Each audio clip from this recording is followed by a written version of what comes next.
शुक्रिया मम्मा तेरे उपकार का, कैसे करें हम शुक्रिया मम्मा तेरे उपकार का। प्यार देकर अर्थ समझाया है सच्चे प्यार का, कैसे करें हम शुक्रिया मम्मा तेरे उपकार का।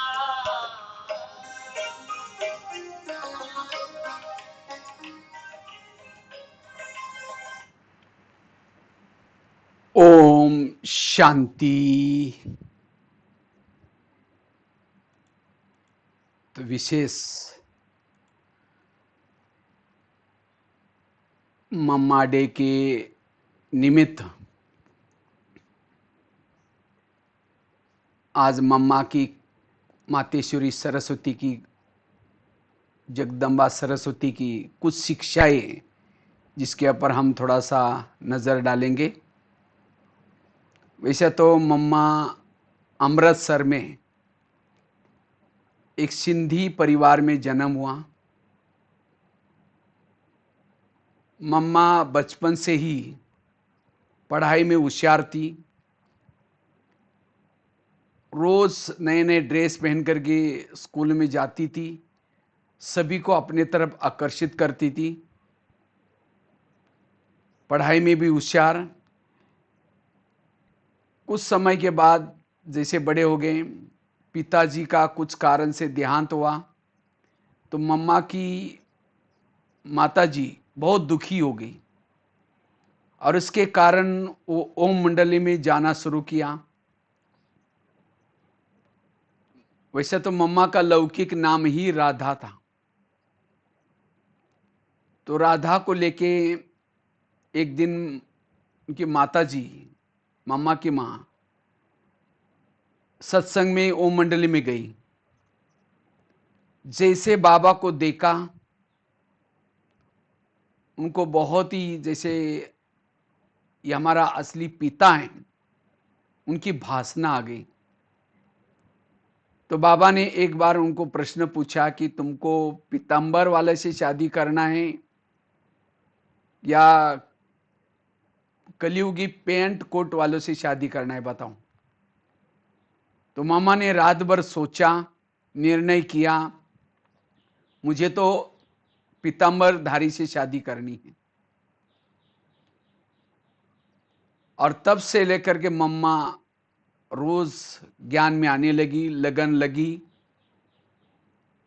बाबा जो भी मुरली सुनाता था, मम्मा उसको सरल भाषा में, सरल शब्दों में औरों को सुनाती थी। और इस तरह से मम्मा का तीव्र पुरुषार्थ, मम्मा ने विशेष जो कुछ बातें अपने जीवन में अंडरलाइन की, जिसके कारण मम्मा मम्मा बनी। मम्मा ने एक गलती दोबारा नहीं की। दूसरी बात, मम्मा हमेशा बाबा जो भी कहता था हाँ जी करती थी। जो भी कहता था हाँ जी करके हाँ जी का पाठ पक्का किया। हमेशा मम्मा कहती थी, हुक्मी हुकुम चला रहे, करण करावनहार करा रहे। मम्मा गंभीरता की मूर्ति थी, विद्या की जैसी देवी थी। मम्मा ने इतनी पालना दी जिस सब लोग उसको सब मम्मा कहने लगे। इतना स्नेह प्यार दिया। एक बार बाबा ने कचेरी में, रात के समय कचेरी चलती थी, तो सभी को पूछा कि इसमें से हाथ उठा दो जिसने आज कुछ गलती की। इतने में मम्मा ने हाथ उठाया। तो बाबा ने पूछा कि आप क्यों हाथ उठा रहे?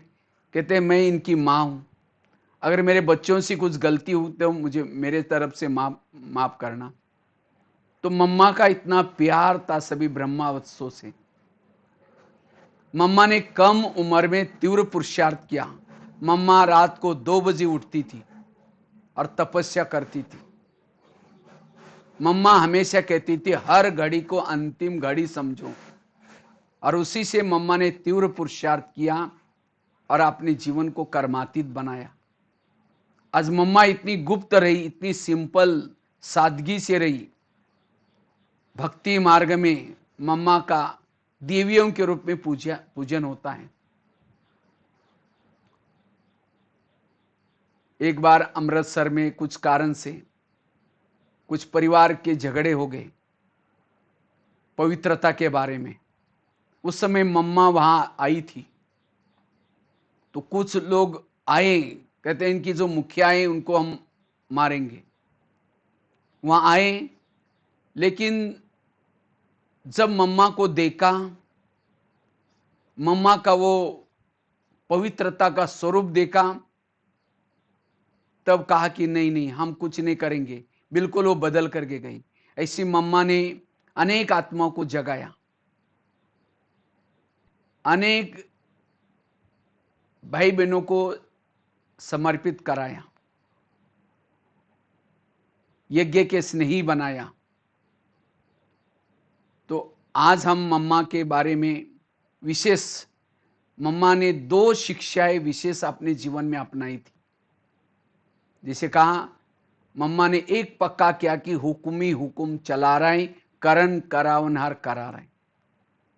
वास्तव में देखा जाए हमारे जीवन में सबसे महत्वपूर्ण बात है, हमें सदा याद रखना है, करन करावनहार करा रहे। वास्तव में कराने वाला परमात्मा है, हम तो एक निमित्त हैं। मम्मा हमेशा निमित्त भाव से रहती थी। कहते हैं विद्या विनयन शोभते, विद्या आने के बाद विनम्रता नहीं चाहिए। लेकिन आज लोगों के अंदर विद्या आने के बाद ईगो आता है, अभिमान आता है।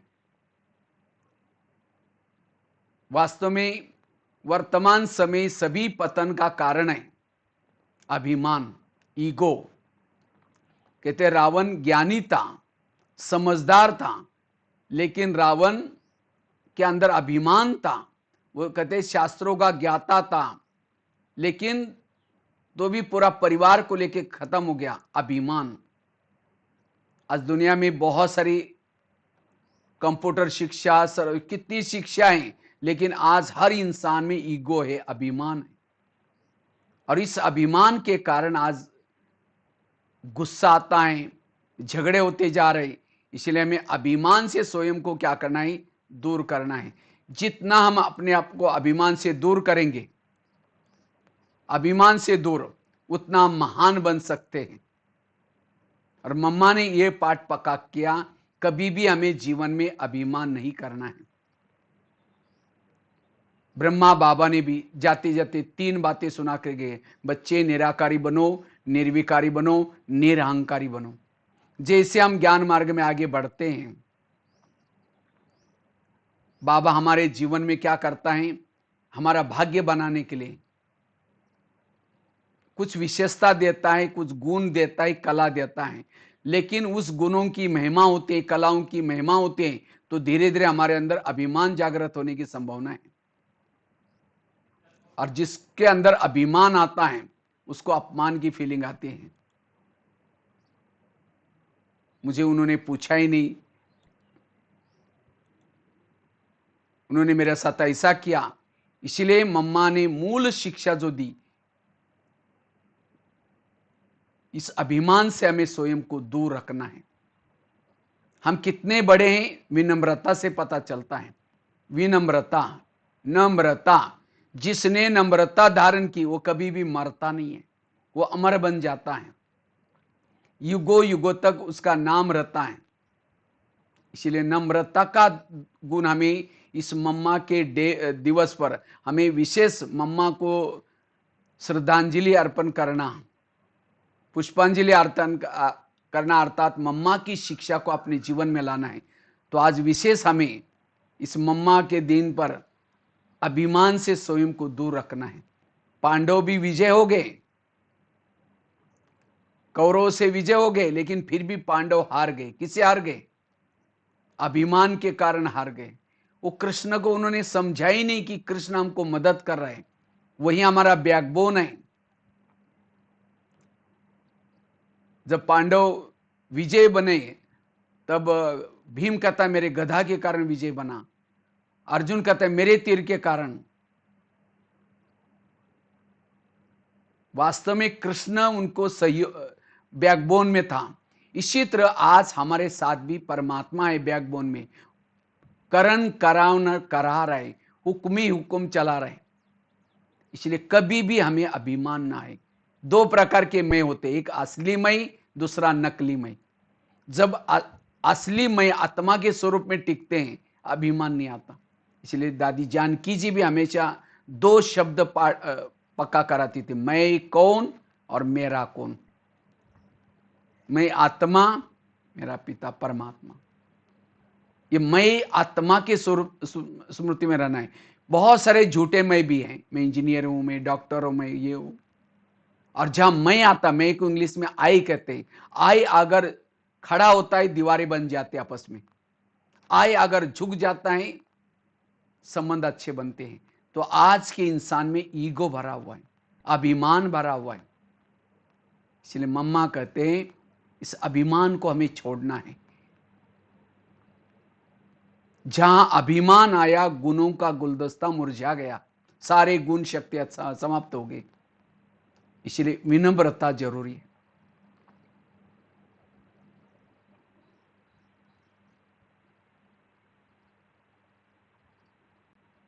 मैं करते रहेंगे, प्रभु की मदद नहीं मिलेगी। जैसे पांडव की बात बता रहे थे, जब पांडव पहाड़ी पर जाते अंत में, कहते पहाड़ी सीधी थी, उसके ऊपर वही चढ़ सकता था जो सत्य ईमानदार है। 5 पांडव द्रौपदी जा रहे थे, तो चलते चलते द्रौपदी गिर गई, फिर नकुल गिर गया, सहदेव गिर गया, भीम गिर गया,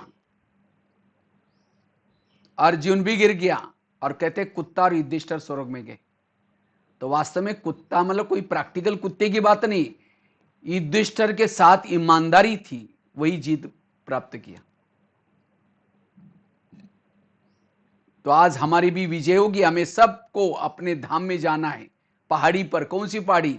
चांद सूरज तारांगन के पार परम धाम, वहां जाना है। लेकिन अगर हमारे अंदर ईगो है, अभिमान है, गिर जाएंगे। नकुल को अभिमान था बुद्धि का, सहदेव का अभिमान था सहयोग करने का, भीम को अभिमान था गदा युद्ध का, अर्जुन को अभिमान था तीर चलाने का। सारे फेल हो गए। और द्रौपदी इसीलिए गिर गई, लगाव था। अगर मेरे अंदर लगाव है, मेरे अंदर अभिमान है, फेल हो जाएंगे। इसलिए इस अभिमान को हमें छोड़ना है। हम कठपुतली हैं, जैसे कठपुतली को पपेट शो को चलाते हैं। कैसे चलाते? पर्दे के पीछे कोई व्यक्ति बैठता है, हाथ में धागे बांध करके खींचता है, धागे से नचाता है। अगर कठपुतली को अभिमान है, कठपुतली को देख करके कोई ताली बजाता है, और उस समय कठपुतली का अभिमान है, वाह मैं कितनी अच्छी डांस कर रही हूं, तो खींचने वाला कहेगा अच्छा तुम कर ले। वो खींचेगा नहीं तो वही लटक जाएगी। इसी तरह आज कभी कभी हमें भी क्या होता है, अभिमान आता है। और इस अभिमान के कारण, इसलिए मम्मा कहते हैं इस अभिमान से हमें क्या करना है, दूर रहना है, ईगो से दूर रहना है। और जितना इस अभिमान से दूर रहेंगे, हम बहुत कुछ कर सकेंगे।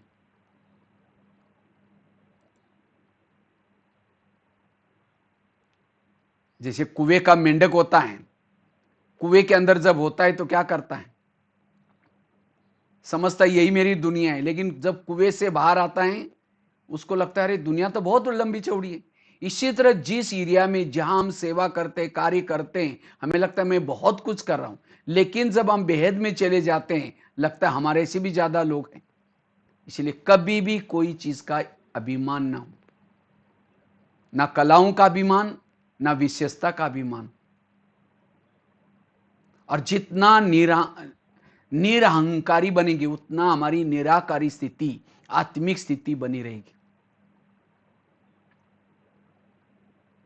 दीदी भी हमेशा कहती थी मर मर मर, झुक झुक झुक, सीख सीख सीख। सभी से सीखना सीखो, मरना सीखो, झुकना सीखो। कौन झुक सकता है? जो अभिमान से दूर है। आजकल के स्कूल कॉलेज में क्या कर रहे हैं? बच्चों की केवल आईक्यू डेवलप करते हैं। टेबल के 4 पांव होते हैं, अगर एक ही पांव है तो टेबल हिल जाएगा, गिर जाएगा। टेबल के जब 4 पांव मजबूत होते हैं, हिलेगा गिरेगा नहीं। इसी तरह मानव जीवन के 4 पांव मजबूत चाहिए, और वो स्टूडेंट लाइफ में मजबूत होते हैं। एक आईक्यू, इंटेलिजेंट क्वेश्चन, बौद्धिक क्षमता। दूसरा पाव ईक्यू, इमोशनल भावनात्मक क्षमता। तीसरा एमक्यू, मॉरल नैतिक क्षमता। चौथा एसक्यू, स्पिरिचुअल आध्यात्मिक क्षमता। लेकिन आज के स्कूलों में, कॉलेजों में केवल आईक्यू डेवलप की जा रही, बौद्धिक क्षमता। आज अच्छी स्कूल किसको कहते हैं? जिनकी टाई अच्छी है, बिल्डिंग अच्छी है, बसें अच्छी है, हम समझते अच्छी स्कूल। माँ बाप भी चाहते बच्चा होशियार बने, टीचर भी वही चाहता है। ट्यूशन लगाएंगे बार बार। आईक्यू, आईक्यू डेवलप करना कोई बुरी बात नहीं, लेकिन केवल जिसने आईक्यू डेवलप की, जिसकी आईक्यू ज्यादा है, जो होशियार है, उनके जीवन में ईगो डेवलप होता है। मैं सब कुछ जानता हूं, मुझे सब कुछ पता है, मुझे बताने की कोई जरूरत नहीं। और इसीलिए आज जितने ज्यादा पढ़े लिखे लोग हैं, समाज में जाकर के टकराते हैं, तनाव टेंशन में रहते हैं, सुसाइड करते हैं, अपमान फीलिंग करते हैं, नशा करते हैं। प्रॉब्लम सारा है क्यों? आईक्यू डेवलप किए क्यों? इसलिए आईक्यू के साथ ईक्यू, इमोशनल भावना, माँ बाप के लिए, देश के लिए, समाज के लिए। एमक्यू, मॉरल नैतिकता, सहन करना, मीठा बोलना, सत्य बोलना। और एसक्यू, स्पिरिचुअलिटी, आध्यात्मिकता। जिन्होंने जीवन में इन चारों पाओ को पक्का किया, समाज में कभी भी फेल नहीं होंगे। इसलिए अभिमान से हमें दूर रहना है।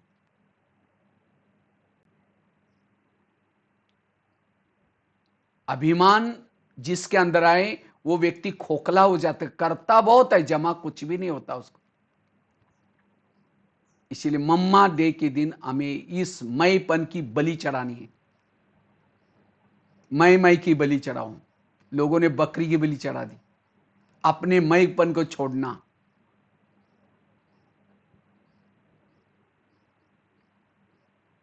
मैंने खुद अपने लाइफ में देखा, सचमुच। मैं कहा, एक महाराष्ट्र में एक छोटे से गांव में जन्म लिया। 11 साल तक स्कूल पढ़ाई करने के लिए भी नहीं गया था, बकरी चराते थे। 11 साल के बाद देखा, हमारे खेती से एक रोज बच्चा जाता था कहीं, वो स्कूल में जाता था थैला लटका करके। एक दिन मैं भी उसके पीछे पीछे गया, तो एक गांव में छोटी सी रूम थी, उसके अंदर 7 कक्षा इकट्ठी बैठती थी। वो स्कूल थी, तो एक ही टीचर सबको इकट्ठा पढ़ाता था। तो मैंने जाकर के कहा कि सर मुझे भी पढ़ना है। कहा कि नहीं नहीं, तुम तो बड़े हो गए, तुम कैसे पढ़ सकते हो? हमने कहा नहीं सर, मुझे पढ़ना है। मेरी लगन देकर के कहता है ठीक है, कल से आओ। तो मैंने जाना शुरू किया। टीचर ने मुझे पहले दिन 5वीं कक्षा में बिठाया, कहा कि पहली को सुनाएंगे तो भी सुन लेना, क्योंकि एक ही रूम थी, 7 कक्षा थी, मेरी उम्र भी ज्यादा थी। रोज जब मैं जाना शुरू किया, घर वालों ने मना किया, अपने पैसा नहीं जाना। हमने कहा पैसे नहीं मांगूंगा, ऐसे पढ़ूंगा। कहा कि ऐसे जाना तो भले जाओ। 1 साल के बाद 6वीं में, फिर 7वीं में, 7वीं कक्षा की बोर्ड की परीक्षा थी। टीचर ने कहा तुम डायरी पे नहीं लाते, कल से स्कूल में नहीं आओ। तो मैंने सोचा अब क्या करें, घर में तो मना किए। तो मैं क्या करता था, रद्दी से डायरी लाता था पुरानी, और पुरानी डायरी को लेकर के पानी से धुलाई करता था, और धूप में सुखा करके डायरी सिलाई करके फिर लिखता था। ऐसी करके पढ़ाई कर रहा था। तो ऐसी पढ़ाई करते करते क्या हो गया, एक दिन आया, उसी रद्दे में एक ब्रह्मा कुमारीज का किताब मिला, और उस किताब ने मेरे जीवन को ऐसा परिवर्तन किया, आज यहां तक पहुंचा हूं। तो मैंने देखा, मैं कहा पुलिस वालों को देकर के डरता था, 2 शब्द हिंदी के नहीं बोलता था, लेकिन उस परमात्मा ने आज मेरे अंदर इतनी कला। जब मैं शुरू में गीता पाठशाला में जाता था, तो फटा हुआ कुर्ता पहन करके ऐसा बैठता था। तो कभी कभी वहां की सेंटर की बहनें कहते थे बेचारा गरीब बच्चा भी रोज आता है, पता नहीं सतयुग में आएगा नहीं आएगा, क्योंकि मुझे कुछ नहीं आता था। लेकिन मेरी लगन थी, योग तप ज्ञान योग करता था डेली। वहां से माउंट आबू में आए, सेवा का चांस मिला, तो करते करते आज उस परमात्मा ने मेरे अंदर इतनी सारी कलाई भर दी, लिखने की कला, कंप्यूटर चलाने की कला, भोजन बनाने की कला, कितना सारा 5,000 स्कूल कॉलेज में जाकर के ईश्वरीय संदेश दिया होगा, 800-900 जेलों में जाकर के कैदियों को सुनाया होगा। अगर मैं कहूं कि वाह मैं बहुत अच्छा क्लास कराता हूं, मैं बहुत अच्छा, वास्तव में हम कुछ नहीं करते, कराने वाला करा रहे।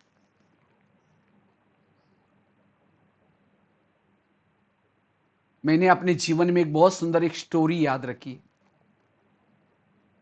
एक व्यक्ति ने एक मकान बनाया था, बहुत खर्चा हुआ।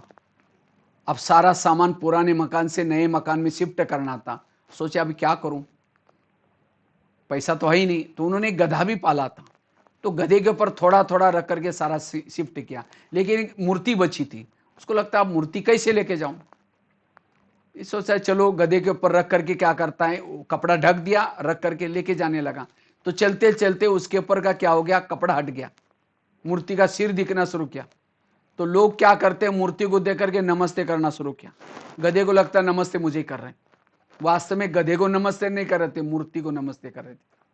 इसी तरह आज हम भी कई बाहर जाते हैं, कई बार जब सेवाई करते हैं तो बहनें बहुत सम्मान करते हैं, यज्ञ के लिए बहुत सारे लिफाफे देते हैं। मेरा कोई क्लास सुनकर के लिफाफा नहीं मिल रहा है या मेरा सम्मान नहीं हो रहा है। मैं माउंट आबू से गया हूं, इस यज्ञ में रहता हूं, समर्पित का ब्याज है, उसका सम्मान हो रहा है। इसलिए कभी भी व्यक्ति को अभिमान न हो। अभिमान वाला कभी किसी के साथ एडजस्ट नहीं करेगा, वो हमेशा दूसरे के नुक्स निकालता है। इसलिए मम्मा ने ये शिक्षा दी, करन करावर करा रहा है। सदा ये समझो कि बाबा कराता है, बाबा ने कराया, परमात्मा कराता है। इस अभिमान से दूर। और अभिमान के कारण आज हर इंसान में तनाव है, टेंशन है, इसे कई प्रकार की बीमारी है। इसलिए अभिमान से मुक्त एक मुख्य शिक्षा को हमें जीवन में लाना है। दूसरी बात है, मम्मा एक गलती दोबारा नहीं करती थी। आज हम एक ही गलती बार बार करते हैं और इसीलिए मम्मा शेरनी शक्ति बनी। हमें दूसरे के ऊपर काली बनते, लेकिन नहीं, हमें अपने ऊपर काली बनना है, अपनी बुराई के ऊपर काली बनना है। एक गलती दोबारा नहीं करना है, यह दृढ़ संकल्प लेना है। हम क्या करते, हर साल प्रतिज्ञा करते, बाबा ये नहीं करूंगा, ये नहीं करूंगा, फिर दोबारा बार बार करते रहते हैं, बार बार गलती करती हैं। 15 दिन महीना मेहनत की, उसके बाद क्या क्या कोई गलती की, जितना कमाया गवा दिया। इसलिए इस मम्मा डे पर हमें यह संकल्प लेना है, अब हमें एक गलती दोबारा नहीं करनी है। क्योंकि जो कमजोरी रही है बार बार करने से क्या हो जाएगा, वो कमजोरी यही अंत में माया के प्रवेशता का गेट बनेगा। भीष्म पितामह हार क्यों गया, क्योंकि उसके अंदर एक कमजोरी रही। इसलिए हमें एक गलती को बार बार नहीं करना है, पहले चेक करना है कि मेरे अंदर की कमी क्या है। जैसे पेशेंट क्या करता है, डॉक्टर के पास जाता है, अपनी बीमारी बताता है, या डिस्पेंसरी में जाता है, कहता है मुझे खांसी की दवाई चाहिए। खांसी है तो खांसी की दवाई लेगा, ये कहता है कि आपके पास जितने भी टैबलेट्स है एक एक मुझे दे दो, और ये उल्टा परिणाम होगा। तो इसी तरह हमें भी क्या करना है, हमारा ये ईश्वरीय महावाक्य मुरली हमारे लिए डिस्पेंसरी है, जिसके अंदर काम की, क्रोध की, लोभ की, हर प्रकार की टैबलेट्स है। तो हमें वही पॉइंट्स लेने जो हमारे प्रॉब्लम्स हैं। हम क्या करते हैं, हमारी प्रॉब्लम्स कुछ है अलग है, पॉइंट्स बुद्धि में कुछ और लगते हैं, और इसके कारण उस कमजोरी को निकाल नहीं पाते। तो अब हमें अपने उस कमजोरी को निकालना है। मम्मा ने ये गलती को दोबारा नहीं दोहराया। वास्तव में शक्तिशाली वही है जो एक गलती दोबारा नहीं करता। इसलिए हमें उस गलती को बार बार नहीं करना है। जो कमजोरी है वो बड़ों को सुना करके उसका इलाज लेना, ईश्वरीय महावाक्यों से उसका इलाज लेना, सदा स्वयं को बिजी रखना। और जितना उस कमजोरी का परिवर्तन करेंगे हम आगे बढ़ेंगे। नहीं तो जैसे कि अंधा पीस रहे और कुत्ता बैठ करके खा रहे, हम मेहनत करें पुरुषार्थ करें लेकिन कमजोरी के वश होकर के गवा रहे। तो ये हमें अटेंशन देना है और हर समय को अपनी अंतिम घड़ी समझ करके पुरुषार्थ करना है। किस समय क्या होगा उसका कोई भरोसा नहीं। बाबा ने मम्मा को कहा कि अगली दिवाली भी नहीं आने वाली, और तब से लेकर के मम्मा तीव्र पुरुषार्थ करती रही। तो इसी तरह हमें भी क्या करना है, तीव्र पुरुषार्थ करना है, अर्थात हर घड़ी को अंतिम घड़ी समझ करके पुरुषार्थ करना है, स्वयं को एवर रेडी रखना है, तैयार रखना है, और तब हम मम्मा के समान बनेंगे। हमें कोई नया पुरुषार्थ नहीं करना है, लेकिन जो हमारी मम्मा ने किया, जो हमारे बाबा ने किया, वही पुरुषार्थ करना है। तो इस मम्मा के स्मृति दिन के निमित्त अगर ये 2-3 बातें भी हम अंडरलाइन करेंगे तब भी हम तीव्र पुरुषार्थी बन सकेंगे। और यही वास्तव में मम्मा के लिए स्मृति सुमन है। मम्मा के समान बनना, बाबा के समान बनना, यही हमारे उनके प्रति स्नेह प्यार है। इसलिए ऐसा हम शक्ति स्वरूप ये मम्मा का स्मृति दिन मनाएंगे, क्योंकि समय सभी देख रहे हैं। इस वर्ष तो एक कोरोना की बीमारी आई, आगे चल करके बाबा ने ये सब मुरली में कहा था, आगे समय ऐसा आने वाला है, नाजुक आने वाला है। इसलिए अब हमें हर समय को अंतिम समय समझ करके पुरुषार्थ करना है, और खास तो अपने संकल्पों को बचाना है, व्यर्थों से बचना है, चिंता डर भय से मुक्त बनना है। हमें बाबा ने कर्मों का ज्ञान दिया है, इस ड्रामा का ज्ञान दिया है, जो वो अच्छा ये सारा ज्ञान दिया है। इस ज्ञान के आधार से पॉजिटिव रहना है, सकारात्मक रहना है, तब हम हेल्दी वेल्दी और हैप्पी बन सकेंगे। कि अपनी ह्यूमैनिटी पावर को बढ़ाना है, और ह्यूमैनिटी पावर का आधार है पॉजिटिव रहना, तनाव टेंशन से दूर रहना, सकारात्मक सोचना। ये वो है शक्ति स्वरूप। चिंता डर से और भी बीमारियां पैदा होती है। इसीलिए कहते हैं ना, जिसका पाँव गरम, पेट नरम, दिमाग ठंडा, वहां डॉक्टर आने की जरूरत नहीं। पाँव को गरम रखो, कुछ एक्सरसाइज करो, वॉकिंग करो, और दूसरी बात पेट को नरम रखो, अर्थात संतुलित भोजन करना और दिमाग को ठंडा रखना। कुछ भी हो जाए पॉजिटिव सोचना। गीता का, रामायण का, महाभारत का मंत्र याद रखना, जो हुआ अच्छा हुआ, जो हो रहा अच्छा, जो होगा वो भी अच्छा। मेरे जीवन की हर घटना में कल्याण है। कर्मों की घुई गति को याद रखो। कई कहते हैं मैं इसके रास्ते में कभी जाता नहीं, मैंने इसका बुरा कुछ किया नहीं, फिर भी ये व्यक्ति मेरे साथ ऐसा क्यों करता है। टाली कभी भी एक हाथ से नहीं बसती, टाली के लिए 2 हाथ चाहिए। अगर कोई व्यक्ति आपके साथ ऐसा वैसा करता है, इसका मतलब आपने भी कभी किया था। भले ही जन्म में नहीं किया, लेकिन जरूर कभी ना कभी किया है। इसलिए हमें सदा पॉजिटिव स्वयं को रखना है, और जितना पॉजिटिव रखेंगे, स्वयं को पॉजिटिव बनाएंगे, उतना शक्तिशाली बन सकेंगे। वर्तमान समय सकारात्मक विचारों की बहुत जरूरी है, और जो स्वयं को सकारात्मक बनाता है वो हेल्दी वेल्दी और हैप्पी बन सकता है। लेकिन सकारात्मक का आधार है ईश्वरीय महावाक्य। पढ़ाई, जैसे गाड़ी के अंदर पेट्रोल डाल दो, वही पेट्रोल का पाइप ड्राइवर के मुंह में डालो तो क्या हो जाएगा। गाड़ी का भोजन अलग है, ड्राइवर का भोजन अलग है। गाड़ी का भोजन है पेट्रोल डीजल, ड्राइवर का भोजन है सब्जी दाल रोटी। शरीर गाड़ी है, इसका भोजन है सब्जी दाल रोटी। इसका जो ड्राइवर आत्मा, इसका भोजन है पॉजिटिव विचार। इसलिए भले लॉकडाउन है, कुछ भी है, तो भी हमें बहनों ने जो पढ़ाई का प्रबंध किया है, उस आधार से हमें ये पढ़ाई रोज पढ़नी है। जो ये पढ़ाई पढ़ता है सवेरे सवेरे 3 चीजें, अमृतवेला का योग, क्लास के पहले का योग और ईश्वरीय महावाक्य, ये 3 बातों से हम सकारात्मक बन जाएंगे। सकारात्मक वालों के सामने परिस्थिति आती है, लेकिन वही परिस्थिति उसके लिए वरदान बन जाती है।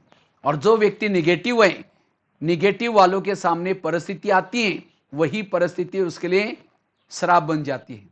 इसलिए पॉजिटिव रहना, ये मम्मा के स्मृति के दिन हमें पक्का करना है। हमें हर बात में पॉजिटिव रहेंगे, कुछ भी हो जाए। स्मृति दिवस हमें क्या बनाता है? स्मृति स्वरूप समर्थ बनाता है। जैसे मम्मा समर्थ थी, बाबा समर्थ थे, हमें भी समर्थ बनना है। और समर्थ वाला ही विकार जीत बन सकता है, कमजोरी पर विजय प्राप्त कर सकता है। तो ऐसे हमें क्या करना है? मम्मा की शिक्षा को जीवन में लाना है और मम्मा बाबा के समान बनना है। हमारे पास समय कम है, अपने आप को तीव्र पुरुषार्थ करने के लिए ये मम्मा की बातों को याद रखना है।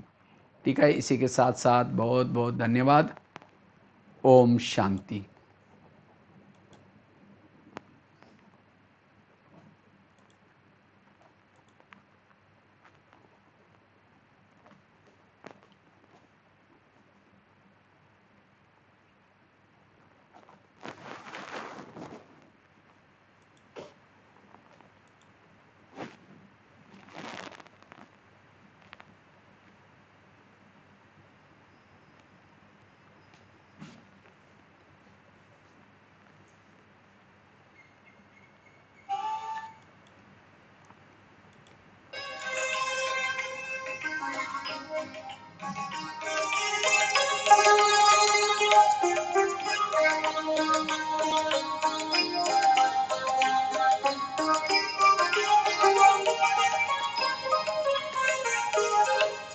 हम विकारों में फंसे थे, ये अवस्था मृत सी।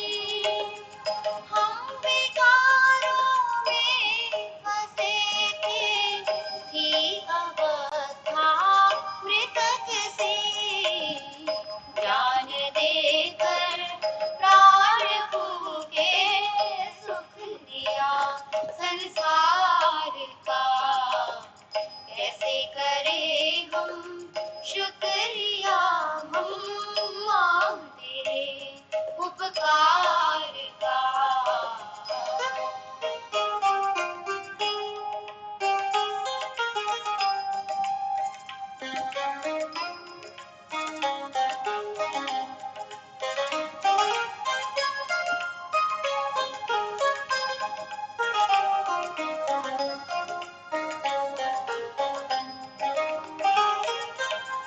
एक रचा परिवार ऐसा दिव्य है इस जगत में।